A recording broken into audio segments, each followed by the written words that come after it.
상상으로 채널을 찾아주신 시청자님께 감사의 말씀을 드리며 장영실의 실종에 대한 많은 의문점을 지금부터 시작하겠습니다. 역사는 승자가 쓰지만 침묵은 더 많은 궁금증을 남긴다. 1442년 2월 7일 조선왕 조실록에 한 줄의 기록이 남았습니다. 대옥은 장영실이 안녀를 감독하여 제주함의 삼가 견고하게 만들지 아니하여 부러지고 부서지게 하였으니 의금부에 내려 국문하게 하였다. 왕의 가마가 부서졌습니다. 책임자는 장영실, 조선 최고의 기술자였습니다. 그리고 이 기록 이후 장영실은 역사에서 사라졌습니다. 흔적도 없이, 설명도 없이, 마지막 인사도 없이 600년이 지난 지금 우리는 여전히 묻습니다. 장영실, 당신은 어디로 갔습니까?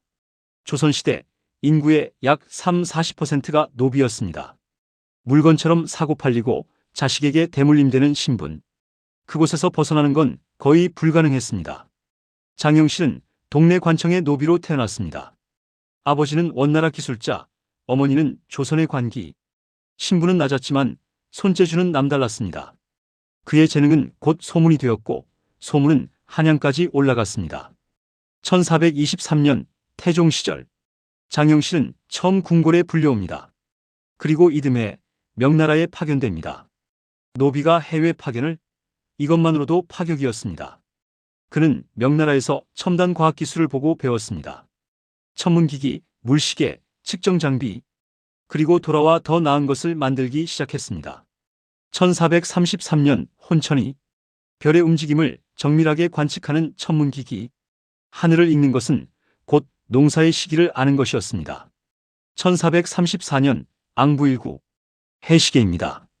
하지만 단순한 해시계가 아니었습니다. 궁궐 안팎 여러 곳에 설치되어 백성 누구나 시간을 확인할 수 있었습니다. 시간은 더 이상 왕실만의 것이 아니었습니다. 같은 해의 자경루, 자동 물시계입니다. 물이 일정량 차면 자동으로 종을 울리고 북을 치고 인형이 시간을 알립니다. 스스로 작동하는 기계, 조선의 첫 자동화 기술이었습니다. 1441년 치구기, 세계 최초의 공식 강우량 측정기입니다. 비가 얼마나 내렸는지 정확히 재서 기록했습니다. 농업국가 조선에서 이것은 단순한 과학이 아니라 생존의 기술이었습니다. 물론 장영실 혼자 이 모든 것을 만든 건 아닙니다. 이천, 이순지, 김담 같은 학자들이 설계하고 장영실은 그 설계를 완벽하게 실현하는 최고의 장인이었습니다. 하지만 그것만으로도 대단한 일이었습니다. 손끝에서 조선의 시간과 하늘을 새로 태어나게 한 사람. 상위원 별좌에서 시작해 호궁까지, 노비에서 정삼품 당상관까지의 여정. 조선 500년 역사에서도 전무후무한 상승이었습니다. 세종은 말했습니다. 신분이 아니라 능력이다. 장영실은 그 증명이었습니다. 그러나 파격은 언제나 대가를 요구합니다. 노비 출신이 어찌 우리와 같은 자리에 앉는가? 실록 곳곳에는 관료들의 불만이 기록되어 있습니다. 조선은 신분제 사회였습니다. 태어날 때부터 정해진 자리, 그것이 질서였습니다. 장영실의 존재는 그 질서에 대한 도전이었습니다. 양반 관료들에게 그는 불편한 존재였습니다. 수백 년 이어온 혈통과 학문으로 얻은 자리를 한 노비 출신이 능력만으로 차지하고 있었으니까요. 세종의 총애만 믿고 교만하다. 분수를 모른다. 기술자 주제의 상위원의 감히. 기록되지 않은 말들은 더 많았을 것입니다. 세종의 보호는 강력했습니다. 하지만 그것이 영원한 방패는 아니었습니다. 왕도 신하들과 함께 나라를 다스려야 했고 때로는 타협해야 했습니다. 조선의 과학기술은 단순한 발명이 아니었습니다. 농사는 백성의 생존이었고 천문은 왕의 정통성이었으며 시간은 국가 통제의 도구였습니다. 장영실은 단순한 기술자가 아니라 세종의 왕권을 떠받치는 기둥 중 하나였습니다. 그렇기에 그는 더 위험한 존재이기도 했습니다. 너무 가까이 있는 사람, 너무 중요한 사람, 너무 능력 있는 사람, 그리고 신분은 여전히 노비. 조선의 권력 구조에서 이것은 불안정한 균형이었습니다. 언젠가는 무너질 수밖에 없는 균형. 그 균형이 무너지는 순간이 왔습니다. 1442년 그날, 1442년 2월 7일, 왕의 가마 안녀가 부서졌습니다. 안녀는 단순한 가마가 아닙니다. 왕이 타는 국가 최고 수준의 운송수단입니다. 견고함과 안전성이 생명이고 왕의 위엄을 상징하는 물건입니다. 그 제작과 감독을 책임진 사람이 바로 장영실이었습니다. 세종이 타고 가던 중이었습니다. 갑자기 가마가 부러졌습니다. 왕이 다치지는 않았지만 충격은 컸습니다. 실록은 차갑게 기록합니다. 삼가 견고하게 만들지 아니하여 부러지고 부서지게 하였으니 책임은 명백했습니다. 감독자 장영실. 하지만 여기서 질문이 생깁니다. 30년간 완벽한 기계를 만들던 장영실이 하늘의 움직임을 오차없이 재현하던 그가, 물 한 방울로 시간을 정확히 측정하던 그가 왕의 가마 제작에서 실수를 했다는 게 가능할까요? 기술적 관점에서 보면 아녀는 그의 다른 발명품들보다 단순합니다. 복잡한 톱니바퀴도 정밀한 측정도 필요 없는 구조물입니다. 그런데 실패했습니다. 그리고 더 이상한 점이 있습니다. 기록에 따르면 장영실은 가마의 안전성에 대해 경고했습니다. 아직 튼튼하지 않으니 더 확인이 필요합니다. 하지만 다른 감독관 조순생이 이를 묵인했고 결국 가마는 부서졌습니다. 그런데 놀라운 일이 벌어집니다. 의금부에 넘겨진 사람 장영실, 신문 받은 사람 장영실, 형을 받은 사람 장영실. 조순생은 처벌받지 않았습니다. 경고한 사람이 처벌받고 묵인한 사람이 처벌받지 않았습니다. 왜일까요? 의금부의 판결이 나왔습니다. 장백대. 죽을 수도 있는 형벌입니다. 특히 50대 중반의 나이에는. 그런데 세종이 개입합니다. 2등 감형. 장 80대. 왕의 자비. 마지막 배려. 아니면 그래야만 했던 다른 이유? 형식적으로 처벌은 끝났습니다. 장영실은 살아남았습니다. 그리고 침묵. 긴 침묵이 시작되었습니다. 숫자가 말해줍니다. 1442년 이전 장영실 관련 실록 기록 연평균 8-12건. 1442년 이후 장영실 관련 실록 기록 연평균 0-1건. 그의 이름은 실록에서 점점 희미해졌습니다. 마지막 확실한 기록은 1442년 2월의 형벌 기사. 그 이후 공백입니다. 15년 동안 거의 매년 언급되던 이름이 하루아침에 사라졌습니다. 더 이상한 것은 그의 기술입니다. 자경루는 계속 작동했습니다. 고장나면 누군가 수리했습니다. 치구기는 계속 사용되었습니다. 전국에 설치되어 강우량을 쟀습니다. 천문 기기들도 여전히 운영되었습니다. 누군가는 그의 기술을 알고 있었다는 뜻입니다. 그렇다면 그의 제자는? 그의 조수는? 그와 함께 일하던 장인들은? 아무도 기록에 없습니다. 보통 중요한 기술자가 은퇴하거나 세상을 떠나면 후계자가 기록됩니다. 누구의 뒤를 이어라는 문장이 실록에 나타납니다. 장영실의 경우 없습니다. 그의 기술은 유지되었지만 발전은 멈췄습니다. 자경루는 수리되었지만 개선은 없었습니다. 치구기는 사용되었지만 업그레이드는 없었습니다. 마치 매뉴얼만 남고 창조자는 사라진 것 같았습니다. 그리고 한 가지 더. 같은 사건으로 처벌받은 다른 사람들 박강, 이순로, 이하, 이묘돈, 최효남. 이들은 이후 실록에 다시 등장합니다. 복직했습니다. 다시 관직을 얻었습니다. 유독 장영실만 돌아오지 않았습니다. 1442년 이후 조선의 과학기술 발전 속도는 눈에 띄게 느려집니다. 물론 다양한 이유가 있었을 것입니다. 세종의 건강 악화, 문종의 짧은 재위, 단종의 비극. 하지만 시기가 겹칩니다. 장영실이 사라진 바로 그때부터 그는 문서 속에서 천천히 그리고 철저하게 지워졌습니다. 마치 누군가 의도적으로 지운 것처럼, 아니면 스스로 숨은 것처럼, 혹은 숨어야만 했던 것처럼. 장영실은 왜 사라졌을까요? 역사학자들은 몇 가지 가설을 제시합니다. 첫 번째 가설, 자진 은퇴설. 가장 온건한 해석입니다. 장영실은 1442년 당시 50대 중반이었습니다. 당시 기준으로는 노년에 가까운 나이입니다. 30년 가까이 국가를 위해 일했고 충분한 업적을 남겼습니다. 아녀 사고는 그에게 좋은 구실이 되었을 수 있습니다. 형벌을 받고 명예롭게 물러나 조용히 여생을 보낸 것이 아닐까. 근거는 이렇습니다. 세종의 감형은 배려였을 것. 기록 부재는 은퇴 후 자연스러운 현상. 비슷한 시기 다른 관료들도 조용히 물러났음.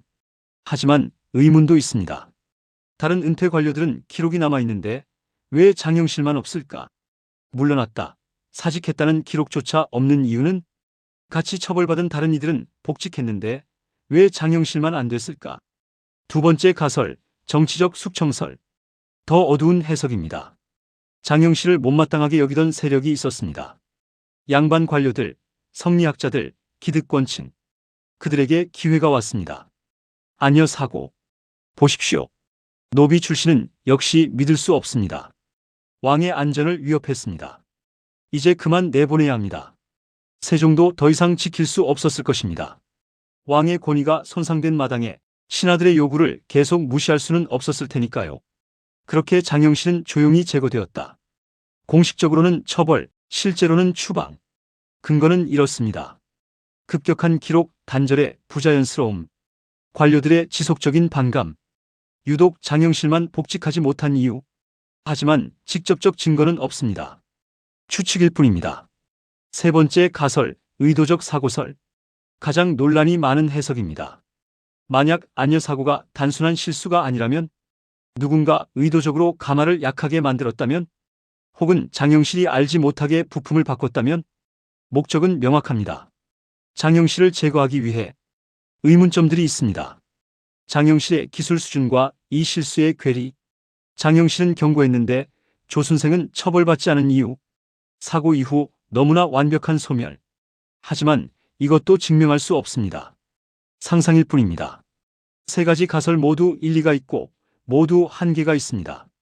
진실은 아마도 이 어딘가에 혹은 우리가 생각하지 못한 완전히 다른 곳에 있을 것입니다. 확실한 것은 하나뿐입니다. 장영실은 사라졌고 우리는 아직도 그 이유를 모른다는 것. 엔딩 5개의 질문. 장영실은 답하지 않습니다. 600년 된 침묵은 깊고 무겁습니다. 하지만 이 침묵 앞에서 우리는 질문합니다. 역사학자들이 아닌 바로 우리가, 학문이 아닌 상상으로, 증거가 아닌 의문으로. 이것은 학술 논문이 아닙니다.